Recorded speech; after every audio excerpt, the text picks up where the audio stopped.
নমস্কার। আগামী 10ই এপ্রিল হুগলি জেলা পশ্চিমবঙ্গ রাজ্য সরকারি কর্মচারী ফেডারেশনের প্রথম সম্মেলন এবং সভার আয়োজন করা হয়েছে। অনেকদিন বাদে আমরা হুগলি জেলাতে আমাদের সরকারি কর্মচারী ফেডারেশনের নেতৃবৃন্দকে নিয়ে হুগলি জেলার দলের সভাপতিগণ, দলীয় বিধায়কগণ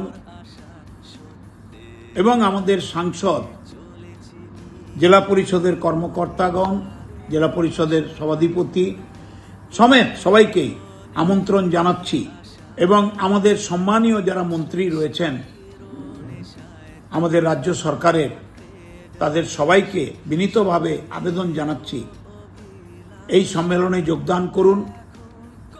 পশ্চিমবঙ্গের জাতীয়তাবাদী রাজ্য সরকারি কর্মচারী ভাইরা বোনেরা যারা আমাদের মুখ্যমন্ত্রী মমতা বন্দ্যোপাধ্যায়ের নেতৃত্বে সরকারি কর্মসূচিগুলিকে রূপায়ণের জন্য তারা তার আদর্শকে মাথায় রেখে কাজ করছেন, মানুষের প্রয়োজনে, মানুষের কাজে, মানুষের উপকারে।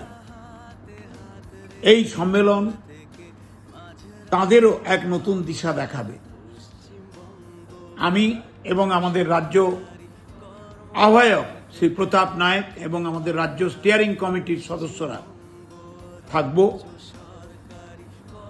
আমাকে প্রতাপ এবং হুগলি জেলার নেতৃবৃন্দ যেতে বলেছেন, আহ্বান করেছেন। আমার দুটো চোখেরই অপারেশন হয়েছে, তবে আমি 10 তারিখ আশা করি ঠিক হয়ে যাব। আপনাদের কাছে আমাদের আবেদন, আপনারা পশ্চিমবঙ্গ রাজ্য সরকারি কর্মচারী ফেডারেশনের হুগলি জেলার প্রথম সম্মেলন এবং কর্মসূচিতে অংশ নিন, তার প্রতি শুভেচ্ছা জানান, আমাদের অনেকটা এগিয়ে দেওয়ার পথ করে দিন। ভালো থাকবেন। নমস্কার।